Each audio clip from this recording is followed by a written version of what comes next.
Indy was the center of the NBA universe this week. Tyrese Haliburton was the face of the league. What does that mean? And what does it mean going forward? James Boyd from The Athletic joins me to talk about all that and more from All-Star Weekend on today's Locked On Pacers podcast. You are Locked On Pacers, your daily Indiana Pacers podcast, part of the Locked On Podcast Network, your team every day.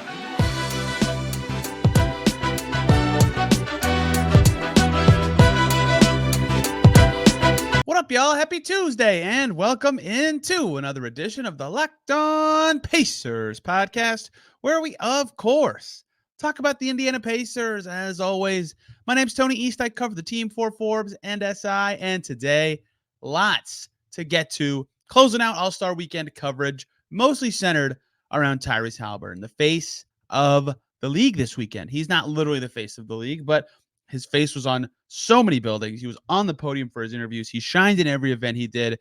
An ambassador for Indianapolis. In Indy, he became, for a few days, the face of the league. How did he handle it? And what does it mean going forward to see him have a special moment like that? James Boyd from The Athletic and I talk about it all and many other notes and takeaways from a very busy All-Star Weekend in Indianapolis. James Boyd with The Athletic joins us now. Let's just get right to it. He stranded me on the beat, but he's back temporarily for the first time since 2022 here on Locked On Pacers. You know him. It's James Boyd from The Athletic, who I just spent an ungodly amount of time with over 4 days at All-Star Weekend. James, how are you feeling? Have you survived? You have an All-Star Weekend hangover. I believe that's a thing for some media people. Yeah, so as many of you know, I don't drink, but I definitely feel like I have drank a lot this weekend because I am so tired. But I enjoyed myself. It was obviously a unique opportunity for all of us to be involved in pretty much everything from start to finish because the All-Star Weekend was here in Indianapolis. Don't regret, staying out late, staying up late, trying to cover a million different things because, the last time it happened here was 40 years ago, nearly 40 years ago. So it was fun, it was tiring, and it'll be something I look back on and probably feel better about when I get another good night's sleep. Yeah, like LeBron was born when the last All-Star Weekend was here. That's kind of it of current NBA players, right? Like, true. That's how long it's been. The whole league was not alive, and of course, it was supposed to be 2001, but that doesn't add that many players back into the mix. So right. It's wild, and I wanted to, like you, take advantage and see everything and interview everybody. And yet, I still think maybe this is just too local of an angle, but you were there. You walk around the city, JW, 2 giant pictures of Tyrese in the airport. He's plastered on everything. On Lucas Oil, he's up there. On Gamebridge, he's up there.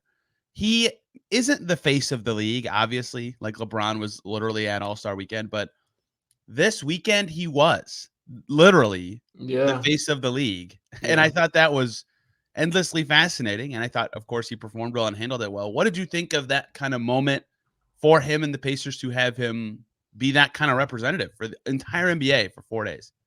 It was so surreal in a sense because you're in a building with LeBron and Steph and Luka and Nikola Jokic, and the guy that is sort of the, as he put it, prom king of the weekend is not someone who is just being given this stuff solely because he's plays for the Pacers.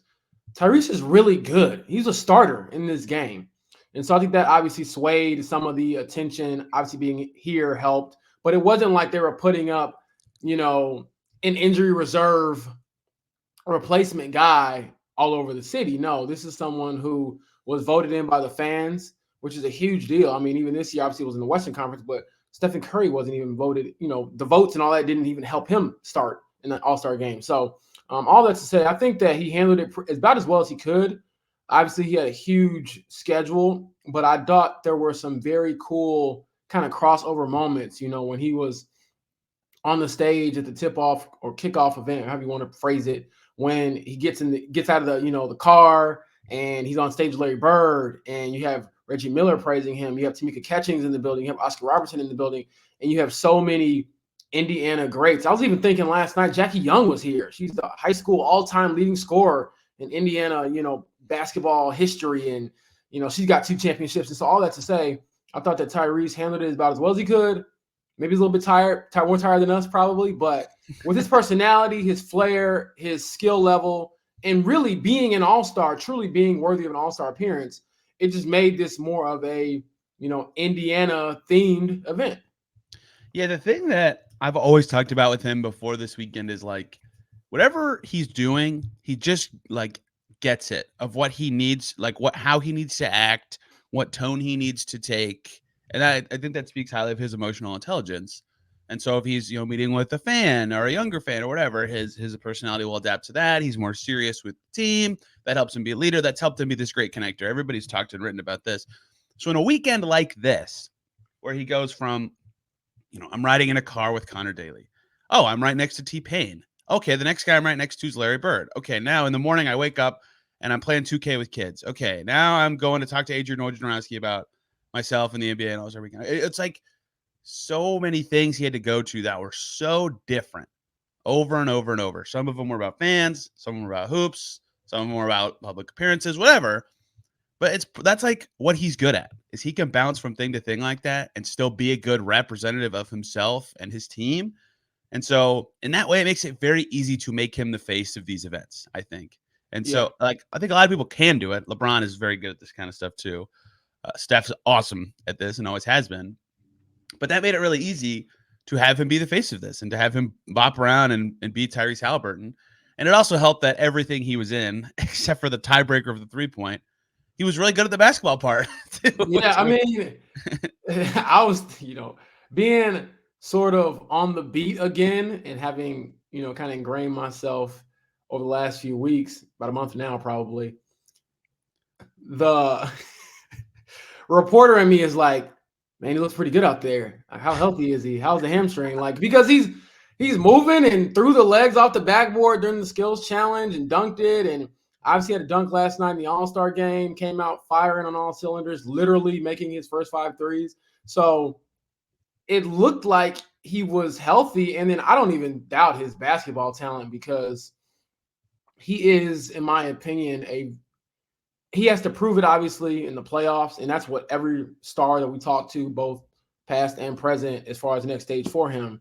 And I'm sure you heard a lot of those things as well. But he has the flair for like the big moments, the dramatics, the showmanship. Even after hitting the half-court shot in the skills challenge, he, does the Reggie Miller choke sign. And like you said, to your point, he gets it. Like, you're in Indiana, Reggie Miller's here, you do his celebration, and he's on the call for all these things, make it more exciting to me. And really, I think it made Pacers fans excited because they felt like they have someone who feels like he's homegrown.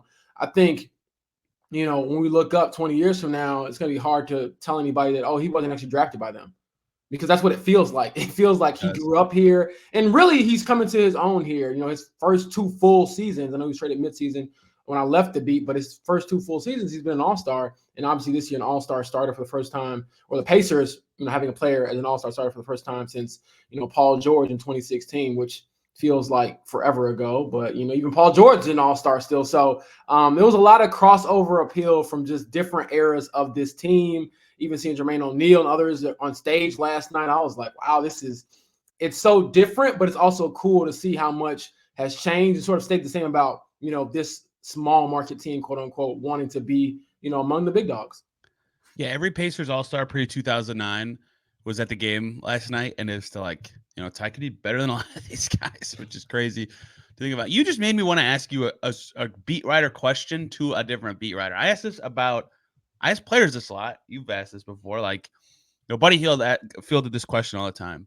Have you seen Ty grow and get better? You've been his teammate your whole career. Tristan Thompson got that question with the Pacers, right? It's happened before. You covered Ty for half a season and into the summer, and then what's it called? Football, I think. That's what you do now. And then you come back. And so, yeah, you keep up with the Pacers, of course, but like you didn't talk to him as much. Right. What's different about him to you? Or like, how have you seen him become, or how is he a different person to you in that gap? Hey guys, short little break so we can talk about the lovely folks over at Prize Picks, America's #1 fantasy sports app with more than 3 million members. What do you do on Prize Picks? You pick more than or less than on 2 to 6 player stat projections and watch the winnings roll in. And it's demon time on Prize Picks. You can now earn up to 100 times your money with as little as 4 correct picks. You can turn $10 into 1,000. Demons and goblins are the newest and most exciting way to play. At Prize Picks, squares marked red demons or green goblins get you different payouts. You can now earn up to 100 times your money with as little as 4 correct picks. It's super simple to play on Prize Picks. For example, Steph Curry more than or less than 29 points, or Nikola Jokic for more than or less than 10 rebounds. You can do, again, 2 to 6 of those a day for each night. Go to prizepicks.com/LockedOnNBA. Use the code LockedOnNBA for a first deposit match up to $100. Again, that's prizepicks.com/LockedOnNBA. With the code LockedOnNBA, you get a first deposit match up to $100 at Prize Picks. Daily fantasy sports made easy. I think that he's a lot more comfortable because when I was on the beat, there was the sting or the scar of I expected to be a Sacramento King forever. You know, they traded me. I didn't really know what was going on, why they did it. Now we see why, because people can argue about who won the trade, quote unquote. And I do believe there's always a winner in these things. There are no 50-50s and all this stuff. But I don't think either side would be like regretting any move that was made. But with Tyrese, I think he's more comfortable. He's certainly got, a bigger aura around him now because the successes come as well. And that's what I've sort of gravitated to when I've asked different players and even myself, like, man, like, did you see this leap coming? And the cool thing about Ty is that he's extremely confident, borderline cocky, which I think you need. I'm not saying that as an insult. I think you kind of need that if you're going to be like the dude on a team and you're going to be a potential #1 player on a championship caliber team. You need that. But there's also the self-awareness, when I ask him, hey man, did you see this coming? And he's like, no, I never dreamed of being here. I wasn't, this highly sought after recruit coming out of, high school. Even in college, even though he was chosen in the lottery, there were questions about, his ceiling and how his game would translate to shooting. And so from a personality standpoint, I think his aura, his confidence, his swagger is just more sustained now because he knows there are no questions. I answered everything. I am the face of this team. I am this team. I'm the leader of this team. And so I keep going back to, I don't know if you remember this, Tony, before Ty's first game at Cambridge, remember we had the sit down with Kevin Pritchard. And this was maybe an hour before Tyrese makes his Pacers debut. And I will never forget, Kevin Pritchard said, well, we feel like we just got our Peyton Manning or Andrew Luck. And everyone in the media room went, huh? And I was like, what is this dude talking about? I'm like, oh my gosh, he just ruined it. Haliburton's not going to be this good. Like, I didn't even think that from a hater standpoint. I was just thinking, dude, you're comparing him to a dude who has a statue outside the Lucas Oil Stadium and another dude who would have had one had he just stayed and played the game. And obviously was on a Hall of Fame trajectory until he, abruptly retired. But now I'm like, man, KP, do you want to play the lottery? Kevin Pritchard, do you want to, get in with me when it comes to any type of betting? Because that was a huge swing and a huge home run for this franchise for them to kind of see that before the rest of the league did. Because I think I told this to Kalen Cooper, or I might have written this, but I mean, Tony, how many teams do you think would go back in time if they knew Ty was going to be this good and inquire more about him? Like, it's all of them. That's what I'm saying. Like, there's very few ball dominant, big guards that can change the game with scoring and passing, all those things. Obviously, he has to get better defensively, but there aren't too many offensive engines like Tyrese Haliburton. And so it's been really fun to see him grow both in the confidence-wise as far as just feeling more at home and then just his game overall. Like, I know this is a basketball podcast and none of this happens if he doesn't become a better player. And I think his shooting off the dribble is a lot better. His strength at the rim is a lot better. His finishing. And then again, just the comfortability within the offense, because it's not just, oh, we got this guy mid-season, let's just kind of tweak some things and try to learn on the fly. They've had time to build this thing solely around him, and I think everyone feels more comfortable because of it. And obviously they tweak some things again with Siakam and then getting rid of Buddy Hield, so it'll take some more tweaking. But I think that he is probably the one player on the team that doesn't have to change his game as much as the next guy, because his game is, the team, so to speak. Their system is him, right? And yeah, you probably heard the quote of Bill Belichick saying he sees the game through Tom Brady's eyes. Like, that's what Rick's had to do. That's what the Pacers are now. They see the game through Tom Brady's eyes. That's how they're gonna play.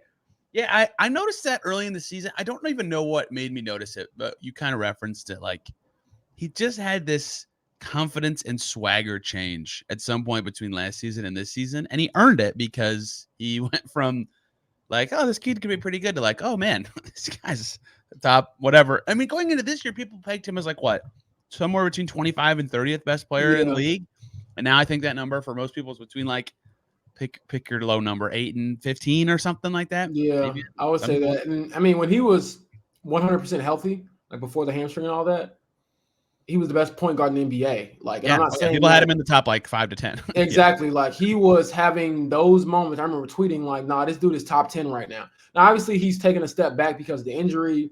And even in his games recently, he's played well in. I'm not sure if he's, 100% himself. He talked about that last night, when discussing how he felt and all those things. And I was like, knew that question was coming. It said volumes to me that he like made a point to tell us how he felt about after dunking off one leg, like once, you know what I mean? Yeah. Right. Like, and honestly, I had to remember, I was like, oh yeah, you did dunk in this game. Cause I was like, everybody dunked in this game. And so, yeah. And I guess my biggest thing now is, as they kind of look forward, Tony, is how do you just kind of recoup as much as you can before Thursday? Because I mean, no team is going to feel sorry for you or continue to congratulate you. Like, all that fanfare stuff, Gamers Fieldhouse will be back to normal Thursday against the Detroit Pistons. And you didn't really give yourself a ton of time off or a ton of time to get off your feet, really. I mean, he's on the move. He wasn't playing like hard basketball every day, but he was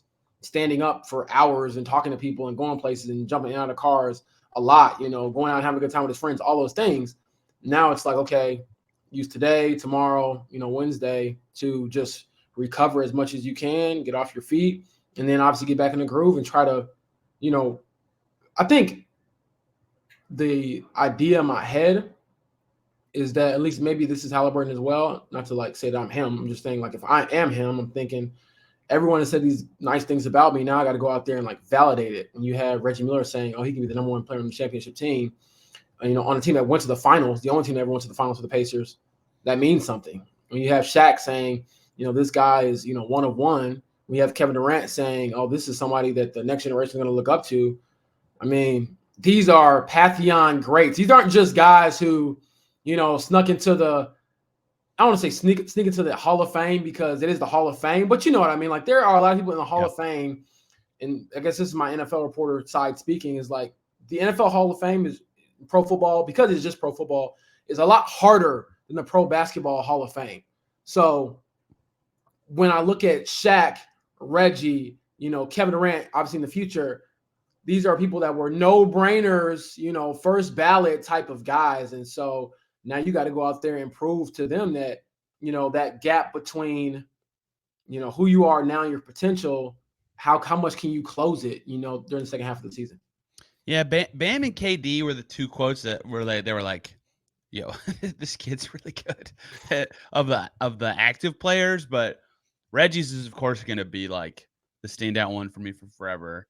You asked him, you were the one who asked him about passing that torch of like being the Paul was really good and could have been this, but you asked Reggie about him being the face of the franchise and passing that torch to Ty, and can he do it?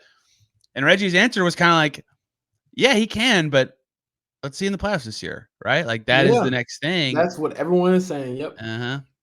He still hasn't played there, and they gotta make it still, right? Like, yeah, they're sixth, but teetering on that line. I was going to say, like, we kind of not glossed over it, but we were all sort of focused on getting to the All-Star break. But that last win right before the break was huge for them. And it wasn't pretty. Like, when I go back to that game, I'm not looking at that like, oh, yeah, this is a team that's going to, really crush it come postseason time. I was just like, you guys did enough to get over the hump, and, we'll recalibrate or reconvene in a few days. But, yeah, they definitely have to – I think they just have to start stacking some wins. And, with Haliburton's health obviously being a little bit better now, Siakam having been here, that's a guy who I think this break was actually good for him because we didn't see him anywhere.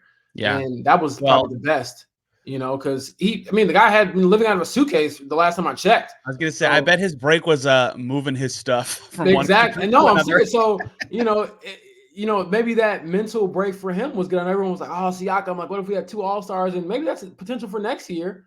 But for now, that's a good break for him. And now you have to turn that page and really, don't let this opportunity slip away from you because, it will sting if they don't make the playoffs, which is obviously the goal. I talked about this with Derek Schultz last week. Like, it's kind of hard for you to pin down the team right now between the trades they made, Haliburton's injury and stuff, because they are 7-5 in their last 12 games. Yeah. But it felt like every win is like so important because they don't feel like they're playing very well. No. Every time they win, it's like, oh, good. They needed that one because their level is terrible right now and they're going through all this stuff. And granted, some of the wins were against not very good teams, but they beat Philly and Phoenix, and they're like, right. It's not a disaster. But yeah, like they beat Toronto by 2, and it's like a relief. Like that's the level of their team right now. So they do not deserve the granted ceremonious playoff spot. Like they got to earn it. The Heat are good. The Magic are good. So that's the next step for this. And I will have to change, and everyone will have to change the way they talk about Tyrese if they don't make it. Right? That's going to be the next thing for him, and he'll hate it. He'll absolutely hate it. This next segment is brought to us by our sponsor, Betterhelp. Sometimes we all need the opportunity to get something off our chest, big or small. Certain things can really start to get to you, and it's important to let that out, especially to someone who's unbiased on your life. So today, I want to say how I really feel about something. You might be thinking about the same thing this week, and that's the All-Star game. I don't think it needs as many tweaks as people think. It is certainly not a real basketball game anymore, a complete farce of competition. But it's a celebration of the game more than an actual game. And I think that is totally fine in some ways. And I think the complaining is warranted and justified. But I think people need to take some perspective on All-Star games and weekends as a whole. Therapy can be a great outlet for everyone. Most of us have bigger problems than our favorite sports team or the All-Star game. And it's important to get things off your chest every once in a while. If you've been thinking about starting therapy, give BetterHelp a try. It's entirely online, designed to be flexible and suited to your schedule. So visit BetterHelp.com/LockedOnNBA to get 10% off your first month. That's BetterHelp, HELP.com/LockedOnNBA. I was going to say he's in the in-between stage where he's the media darling. He's the fan darling. Everyone loves him because he's the new kid on the block. But after a while, the new kid becomes the kid who didn't win. If you don't get it done, every team's heel turn comes, man. Every single one. It happens every time. Even now, when I think about other players in the league, I think of a guy like Luka, who I don't even know if he's 25 yet. I don't think he is. I think Luka's like 23, 24, whatever. And the conversation around him this year is like, oh, Luka, are you going to win MVP? Are you going to get it done? Are you going to finally get, to the Western Conference Final, whatever the case may be? And I'm like, what is going on? This dude is legit. But that's I think ring culture has a lot to do with it, as far as how we talk about these stars. But also, it is a respecting among your peers. You gain more respect. You are established. You make your legacy. You make your fame, your name. You make it in the playoffs. And so, there were some moments last night during the All-Star game where they were going crazy when Ty was making all these threes. And I just kept thinking to myself, like, all the yellow lighting and stuff when he was making shots. Obviously, it won't be that much like craziness as far as the staging and things like that. But if they make the playoffs, Tony, like that's what you're going to experience. It's sort of like that college atmosphere of everyone being in those, matching shirts and people going crazy because you haven't been there in a while and they feel like they have the guy who can kind of get them back to the promised land, so to speak. The heel turn always comes, right? And that's the hard, Memphis has happened really fast for different reasons, but like everybody's like, wow, the Grizzlies are this awesome young cool team, and look at this, they could have a face of the league in John Morant. Well, then that epically turned, and that happens for every young team ever. It happened with Luka. Everybody loved the Mavs. It's gonna happen to OKC. It's gonna happen to Minnesota. It's gonna happen. And so, the better you can play, and the more you can have moments like this that Tyrese had, the better that is for navigating that when it does come. So making the playoffs is obviously the next critical thing. Let's talk about All-Star Weekend in general a little bit. What did you love about it and not like about it? So I love that I lived here during it because I didn't have to worry about and fun. Yes. Yeah, I mean, I knew where to park. I'm like, I know when time to get down here, what streets to take. I wasn't, I guess it felt like, seriously, it felt like it was my city in a sense. And I'm not saying that in an arrogant way, but just having lived here for a few years now, I felt like I was at home. And so I just knew where to go, how to get around. And so I love the thing, and everyone knows this, and I'm not, breaking any news here, but once you get downtown here, it is really cool that you can just walk from everywhere. Yeah. So Gainbridge, Lucas Oil Stadium, to the Indiana Convention Center, to pretty much all the hotels, you could walk pretty much anywhere within 20 minutes, 25. I might have did like a 30-minute walk the other day, which was kind of long, but even then, like, it's not that bad if you know what you're doing. And compared to like cars and stuff like that, I mean, trying to get your car, anywhere downtown was crazy. So that was good. I thought like some of the can I show the watchers the step counter for me? Oh, the days before, and then you can there's All-Star Weekend. I was about to say, if I pull mine up, it definitely looked the same way because I was getting the steps and the flights and the stairs and all that in. So I thought that was, one of the things I liked about it. Everything was pretty much close together. I thought that if I had to criticize something, the traffic, like just the way that it flowed, probably could have been better. The snow removal the other day, gridlocks, for that, all those things. But as far as the atmosphere and like itself, I thought the NBA crossover was pretty cool. I heard some complaints though about like how long the lines were and like all like these ridiculous wait times for even if you had pre-purchased tickets, all that stuff. I had a chance apparently to just go Thursday night when no one was really there, and it was cool. It was a good experience. Kind of reminded me of the State Fair. And then just the All-Star activities themselves. I thought that the best overall moment of the weekend and event was Sabrina and Steph. Easily. And so, I mean, I'm not one of those guys who's going to complain about the game.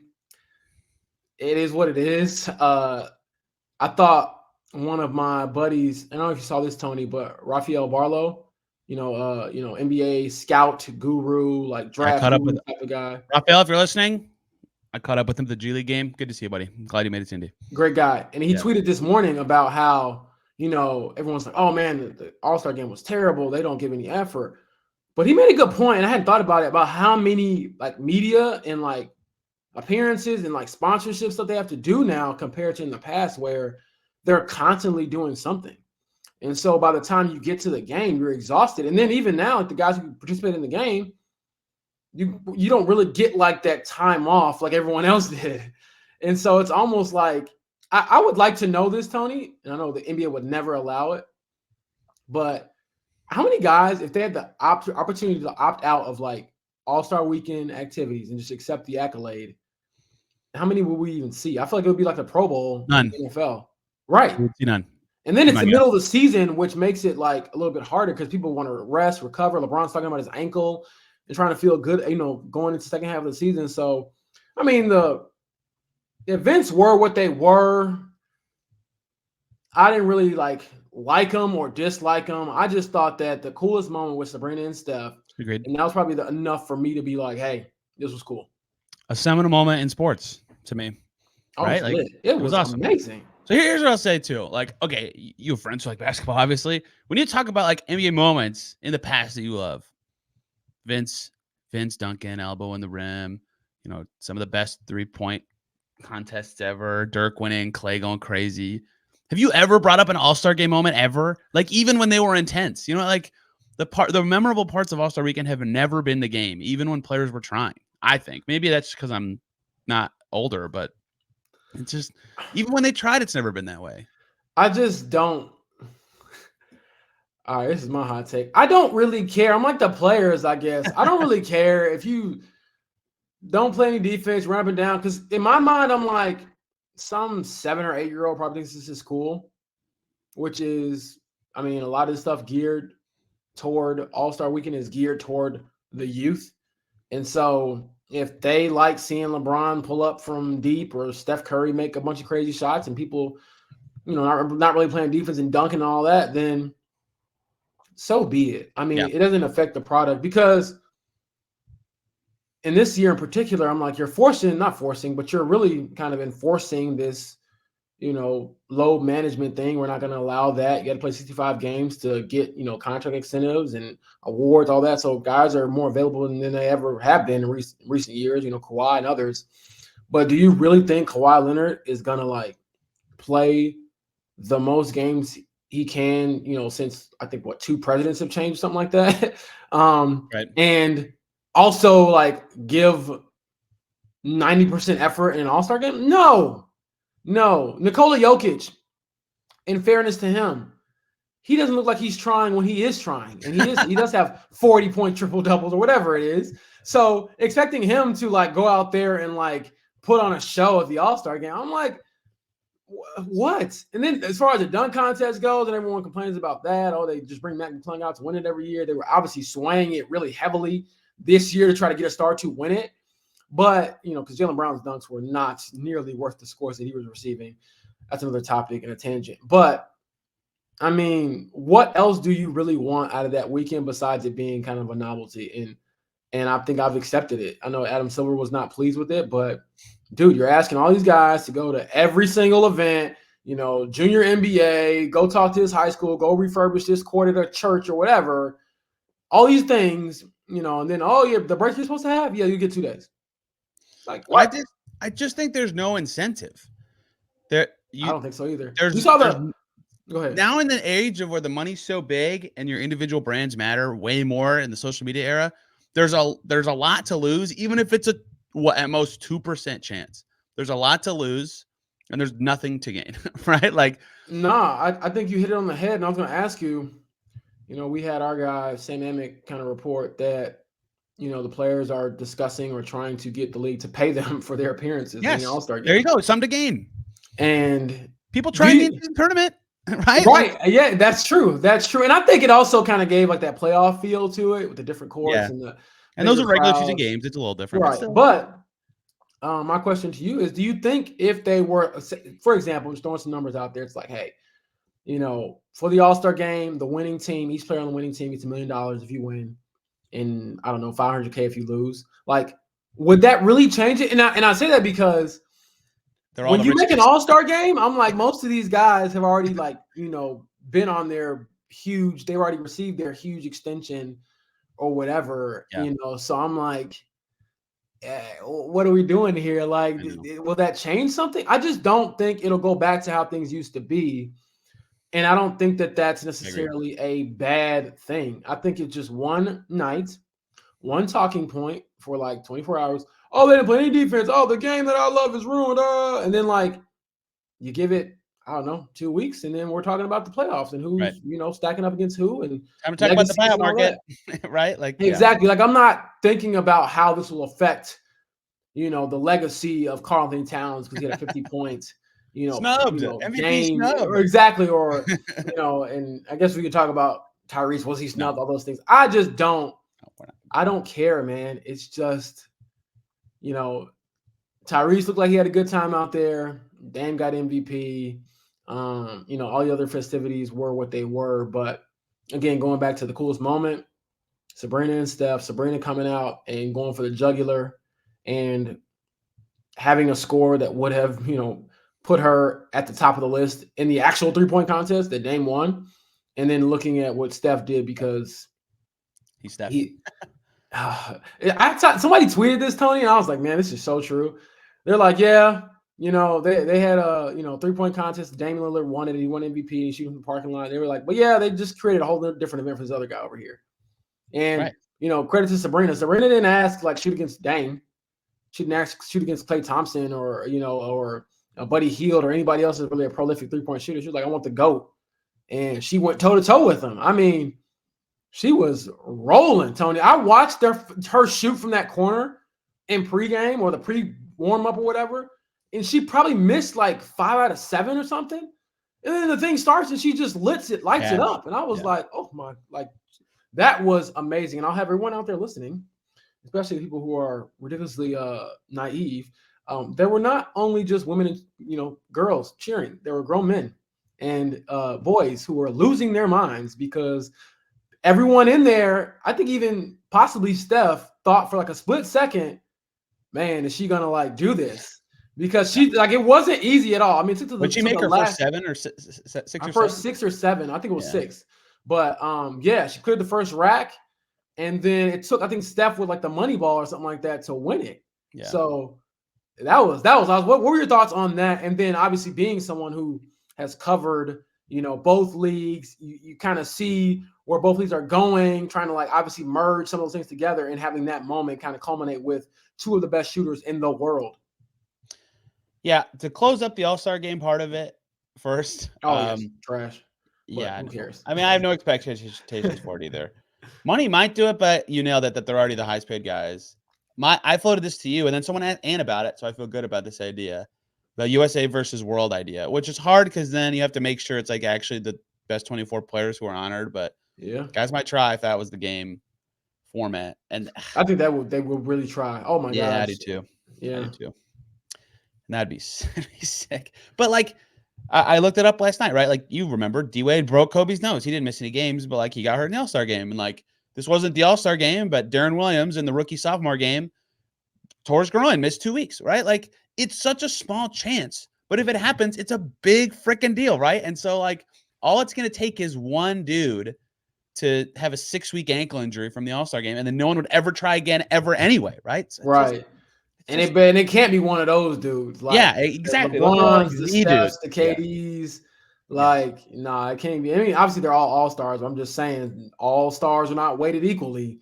So, you know, God forbid that were to happen. I agree 100% on that because there's always that small chance. And then say you're like trying hard and you legitimately get hurt. Then you're going to get a bunch of crap for saying, oh, well, he was trying too hard.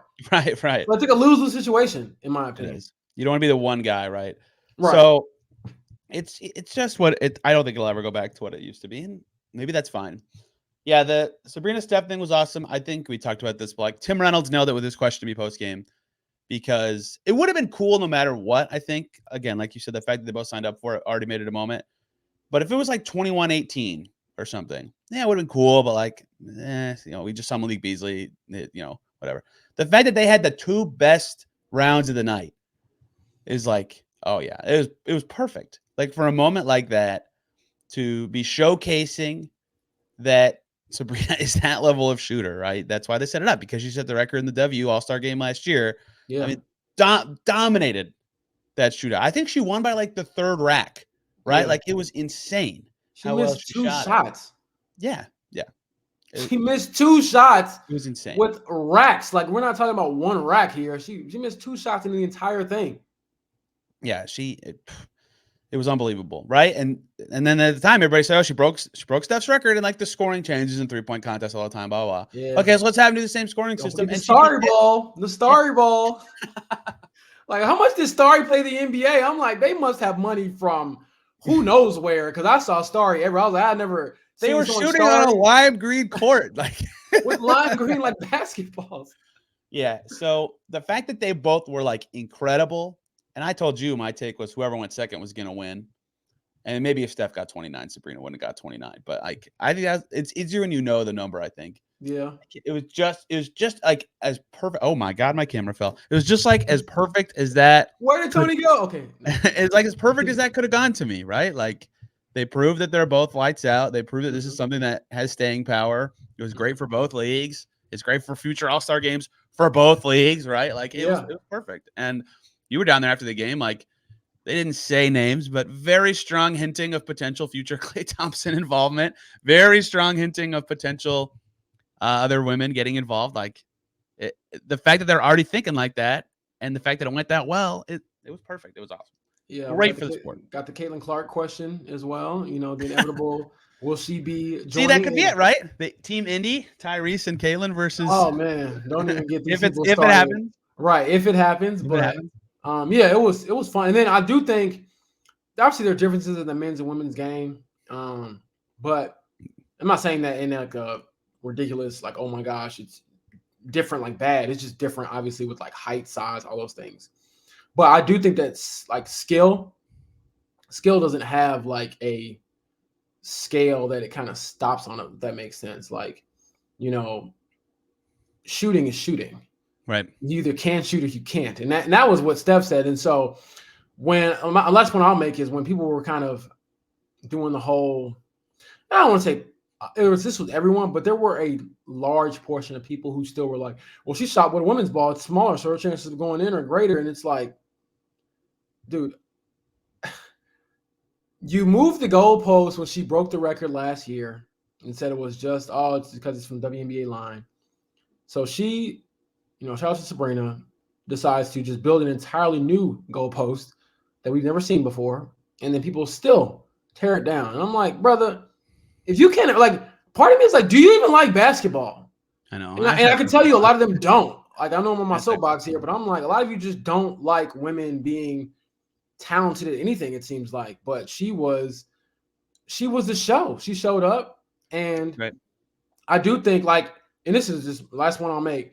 If they go to like a gym and like Steph and her shoot, just, not for like competition and nothing like that, or like actual, like in front of people, I mean, like the shooting competition together, it wouldn't be like she would never ever win against him. Like, he probably win the majority of the time because he's the greatest shooter ever.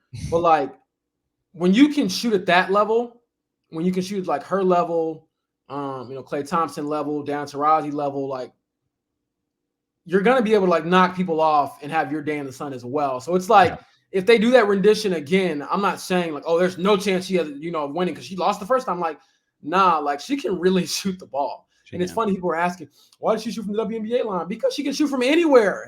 Like that kind of lets me know, like, you haven't watched this girl play or this woman play. Well, we saw her light up the fever. 40-something, right? Yeah. And I'm like, she shot from what felt like, the Game of Thrones parking lot across the street.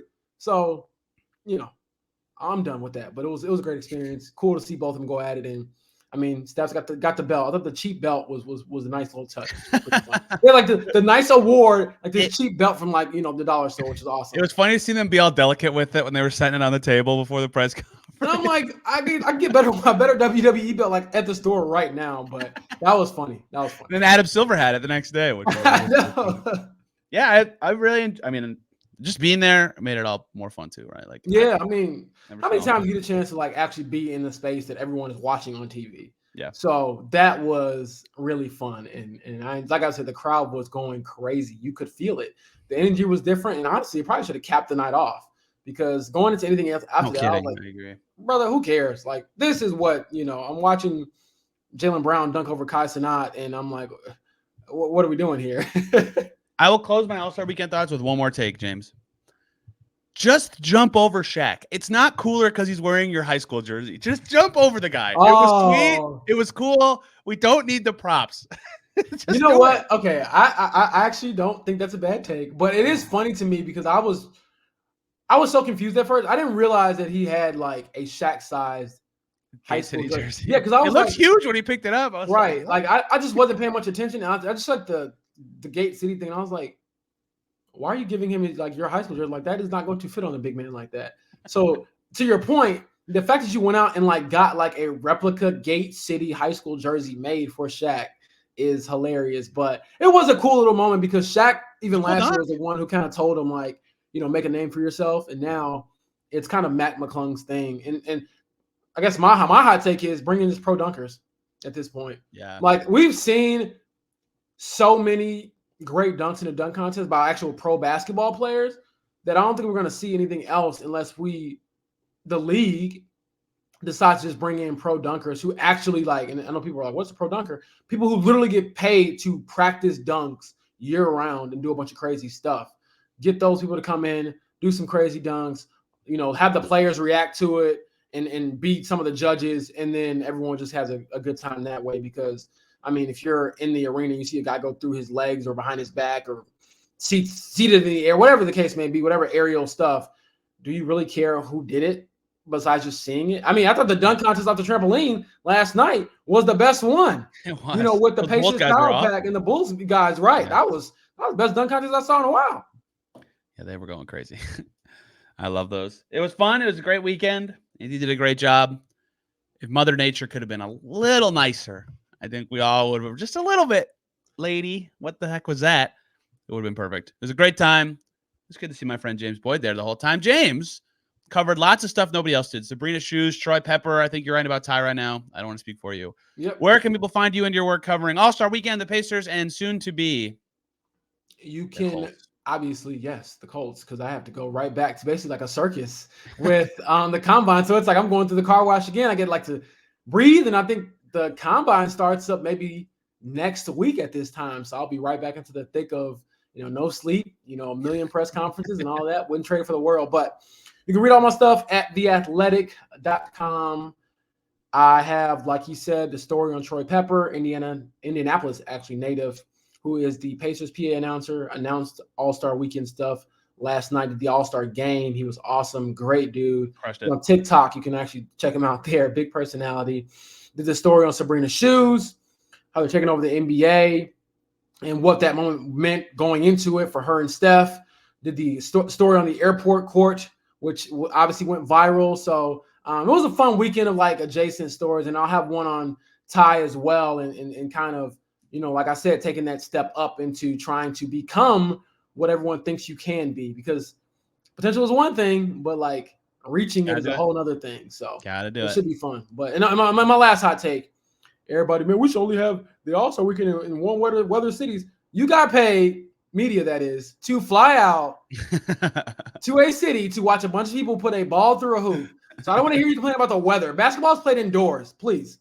I could see if you were like, back in the day when I did high school sports, it was freezing and the press box only could fit like 6 people. And it's like, oh, you're outside tonight and it's like 20 degrees. You're like, oh, this is terrible. Brother, you are being chauffeured around in media vans, Ubers that you are not paying for. So I don't want to hear about, oh, this is so bad. It snowed in the winter in Indiana. Relax. Relax. The 2 people I walked around the most with came in from Oklahoma City and Dallas. So I gave them a pass for being cold. They're not used to this. They're not ready. As my grandma would say, put your long johns on, okay? Put your long johns on. We're contradicting ourselves. We're complimenting Indy for being so walkable, and then we're like, go inside, you wimps. No, but I'm saying, like, all you got to do is walk inside, literally. They're like, yeah, oh you my can. God. Like, now you got me started. What irritates me is, like, you're like, oh, it's so cold. The snow is so bad. But you stand there and take a video of it instead of going inside. I'm like, you're making yourself more miserable. Just get your point. This is dumb. I'm like, why are you spending an extra minute out there? Oh my God, look at the snow. It should never have this here again. Meanwhile, you could have been inside enjoying the heat that we have in Indiana, because we do have heat inside our buildings. Like, did you know that, Tony? They have heat here. I'd like to think Adam Silver saw everybody complaining about that and said, let's leak that Milwaukee just bid on the All-Star game. Get it out. And I'll say this: we should hopefully, as a city, that's what I mean by we can get the WNBA All-Star, game in festivities. Kathy hinted could be coming. So Kathy, we'll talk. I'll call my people. How many people call your people and we'll get it all done. It's great to catch up with her too. Lots of great. I mean, everybody in local media crushed it. Like, there were so many good stories. Yeah. The last 5 days at Indy, it was awesome. And obviously, national people came in and they're the best. That's why they have those jobs. So yeah, there's gonna be a lot of good stuff coming. James, this was great. Thank you for the time, everybody. Back tomorrow. I said I'd do it. I have to do it. It's time for another mailbag with a second half. I hate that I say that, but that's what everybody calls it, of the Pacers season starting up on Thursday. We'll talk some Pistons and more later in the week. James, this was great. Everybody, take care. See you soon.